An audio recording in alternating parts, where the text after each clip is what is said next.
when he went, he was providing food. He was providing not just the word, but food too, and miracles and doing things, because you got to meet people at their tangible needs, or they're not following anybody. They're not following anything.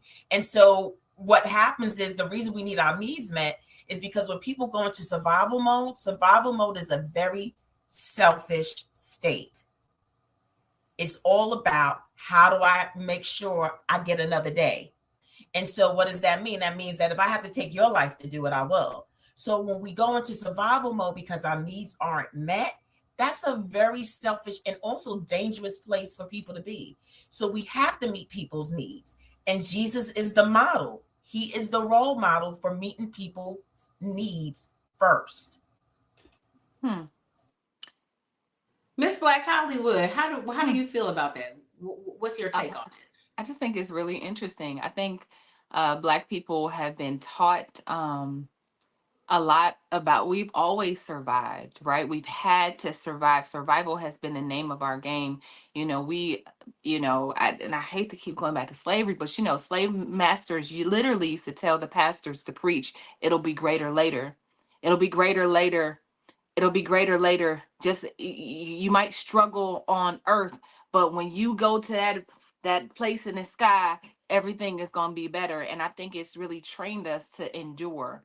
And, we don't even really look for abundance, or we're just always operating in that space where it'll be greater later, instead of being able to see heaven on earth. So, I just really had to change my mindset about that, because I think heaven and hell can also exist here. And I think it does. I think there's a bit of it that it does. We create our own heavens and hells right here on earth. And it really, really starts with your mindset. So, I sometimes, again, listen, I have a personal relationship with God.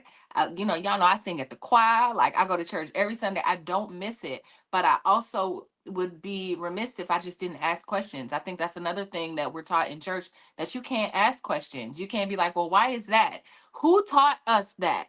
And why was it taught to us in that way? So I'm just that kind of Christian.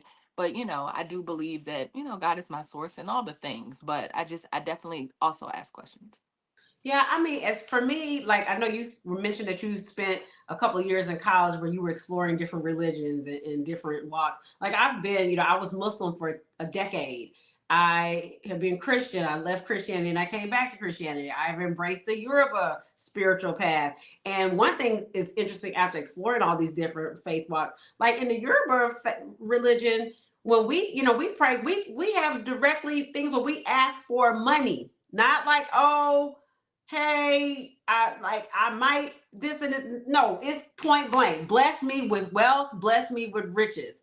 And even as a practitioner of hoodoo, in that hoodoo tradition, there are a lot of things that you do to bring money into your house and keep, one thing is keeping your house clean. In hoodoo, we like you keep it. And that's the thing. What about the first of the year, Black people?